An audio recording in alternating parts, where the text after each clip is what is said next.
വർഷങ്ങളായി നെല്ലിക്കട്ട അങ്ങാടി അതിരാവിലെ കാണുന്ന ഒരു കാഴ്ചയാണിത്. തന്റെ മുച്ചക്ര സ്കൂട്ടറിൽ മത്സ്യവിപണനം നടത്തി ഉപജീവനമാർഗം കണ്ടെത്തുന്ന റിയാസിനെയാണ് മിക്കപ്പോഴും ഈ നാട്ടുകാരിങ്ങനെ കണി കാണുന്നത്. രണ്ടു കാലം അപകടത്തിൽ നഷ്ടപ്പെട്ടപ്പോഴും ഈ ചെറുപ്പക്കാരൻ തളർന്നിരിക്കാൻ തയ്യാറായില്ല. അത് പള്ളിയിൽ പണിയെടുക്കുമ്പോൾ തേർഡ് ഫ്ലോറിൻ്റെ ബീം വീണിട്ട് കട്ടായത് 2 കാല്. ഇപ്പോൾ കാല് കട്ടായിട്ട് ഒരു 5-6 കൊല്ലമായി. മംഗ്ലൂർ ഹൈലാൻഡ് ഹോസ്പിറ്റലിൽ അഡ്മിറ്റ് ആക്കി 1 മാസം. അപ്പോൾ ആടന്നെ ഓപ്പറേഷൻ എല്ലാം ആക്കിയിട്ട് ആടന്നെ ഇവിടെ വന്നു. MP ഫണ്ടിൽ നിന്നും ലഭിച്ച സ്കൂട്ടറിലാണ് റിയാസിന്റെ യാത്രകൾ മുഴുവനും. ഈ തൊഴിൽ നിന്നാണ് ഇയാൾ ഭാര്യയും 2 കുഞ്ഞുങ്ങളും അടങ്ങുന്ന കുടുംബത്തെ പോറ്റുന്നത്. സർക്കാരത്തിൽ എന്ത് കിട്ടിയിട്ടില്ല, അതന്നെ 1600 പെൻഷൻ മാത്രമേ വരൂ.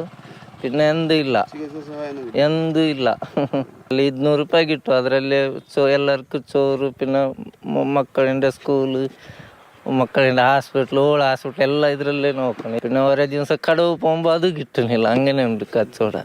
പുലർച്ചെ നെല്ലിക്കട്ടയിൽ നിന്നും തുടങ്ങുന്ന അധ്വാനം അവസാനിക്കുന്നത് രാത്രിയിൽ എതിർത്തോടെത്തുമ്പോഴാണ്.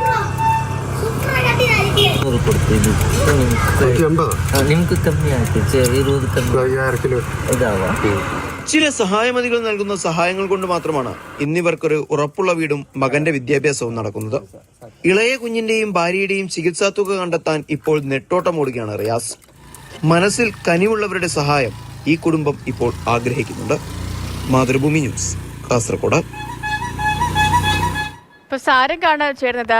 സാരംഗ്, നമ്മൾ എപ്പോഴും പറയാറുണ്ട്, 2 കാലുള്ളവർക്ക് ചെയ്യാൻ കഴിയാത്ത കാര്യങ്ങളൊക്കെയാണ് അതില്ലാത്തവർ ചെയ്യുന്നത്. അവരെയൊക്കെ നമ്മൾ മാതൃകയാക്കണം, അവരെ കണ്ടു പഠിക്കണമെന്ന് ഇപ്പോൾ നാട്ടിൽ പലരും പല സംഭവങ്ങളൊക്കെ കാണുമ്പോൾ പറയാറുണ്ട്. എന്താണെങ്കിലും റിയാസിക്കയുടെ ജീവിതം അത് ഒരുപാട് പേർക്ക് വലിയൊരു പ്രചോദനം തന്നെയാണ്. അപ്പോൾ പറയൂ സാരംഗ്, എന്തൊക്കെയാണ് റിയാസിക്കയുടെ വിശേഷങ്ങൾ? ഇനി എനിക്ക് തോന്നുന്നു ഒരുപാട് ആഗ്രഹങ്ങൾ കൂടി അദ്ദേഹത്തിനുണ്ട് എന്നല്ലേ? Good morning. വളരെയധികം ആളുകൾക്ക് പ്രചോദനമാവുന്ന ഒരു ജീവിത കഥയാണ് റിയാസിൻ്റേത്.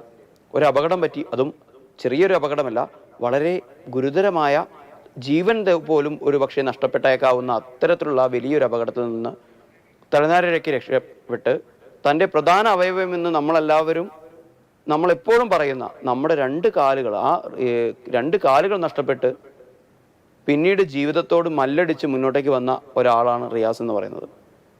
ജോലിക്കിടയിൽ കോൺക്രീറ്റ് ബീം വീണിട്ടാണ് റിയാസിൻ്റെ കാലുകൾ തകരുന്നത്. പിന്നെ ആശുപത്രി വാസമായിരുന്നു മാസങ്ങളോളം. സങ്കീർണമായ ഒട്ടേറെ ശസ്ത്രക്രിയകൾ, മറ്റ് അനുബന്ധമായിട്ടുള്ള ചികിത്സകൾ, കാര്യങ്ങളൊക്കെ ആയിട്ട് ഒടുവിൽ തിരിച്ചു വന്നു. അത്രയും കാലം എടുത്തിരുന്ന തൊഴിലെടുക്കാൻ പറ്റാത്ത സാഹചര്യമായി.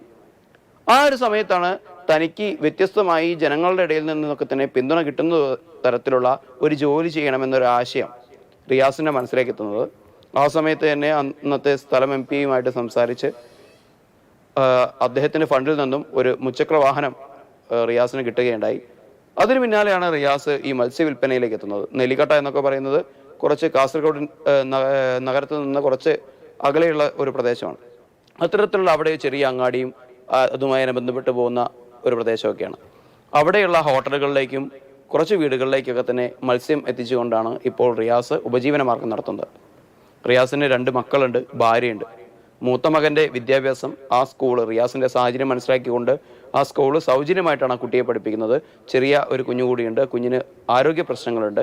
അതിൻ്റെ ചികിത്സാ തിരക്കുകളും ബുദ്ധിമുട്ടുകളും ഒക്കെ തന്നെ ഇപ്പോൾ റിയാസ് ഈ കുറഞ്ഞ ചിലവിൽ നിന്നും, തനിക്ക് കിട്ടുന്ന ചെറിയ ചിലവിൽ നിന്ന് വഹിച്ചുകൊണ്ടിരിക്കുകയാണ്. അപ്പോൾ നമ്മൾ ഇന്നലെ റിയാസിനെ കണ്ടുമുട്ടുന്ന സമയത്ത് റിയാസ് നമ്മളോട് പറഞ്ഞിരുന്നു, 2 ആഴ്ച കാലത്തോളം പരിയാരം മെഡിക്കൽ കോളേജിൽ ചികിത്സയ്ക്ക് നിൽക്കേണ്ടി വന്നു. അതിനുശേഷമാണ് ഇപ്പോൾ നാട്ടിലേക്ക് വന്നത്. 2 ആഴ്ചയോളം തൻ്റെ കച്ചവടം മുടങ്ങിപ്പോകുന്ന ഒരു അവസ്ഥയുണ്ടായി. പക്ഷേ നാട്ടുകാർ സഹകരിച്ചത് കൊണ്ട് മാത്രമാണ് തനിക്ക് നിൽക്കാൻ കഴിഞ്ഞത് എന്നുള്ളൊരു കാര്യം പറയുന്നുണ്ട്.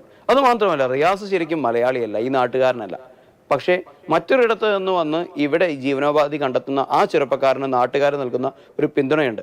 എല്ലാ നാട്ടുകാരുടെയും പിന്തുണ എന്ന് നമുക്ക് പറയാൻ കഴിയുന്നില്ല. കാരണം റിയാസ് വർഷങ്ങളായി ഇടപെട്ട് സംസാരിച്ച് സാരംഗ, കാരണം നമ്മൾ എപ്പോഴും പറയുമല്ലോ, നമുക്ക് എന്തെങ്കിലുമൊക്കെ ഒരു പ്രശ്നം വരുന്ന സമയത്ത് നമ്മൾ അതിലൊന്നും തളർന്നിരിക്കാതെ അതിനെയൊക്കെ പോസിറ്റീവായിട്ട് എടുത്തിട്ട് അതിൻ്റെ മറ്റൊരു വശം കൂടി നോക്കി ജീവിതത്തിൽ പരാജയപ്പെട്ടു പോയില്ല എന്നൊരു തോന്നൽ ഉളവാക്കുമ്പോൾ സ്വാഭാവികമായിട്ടും നാട്ടുകാർക്കും ഒരു പ്രത്യേക സ്നേഹവും ഇഷ്ടവും ഒക്കെ ആ വ്യക്തിയോട് തോന്നും.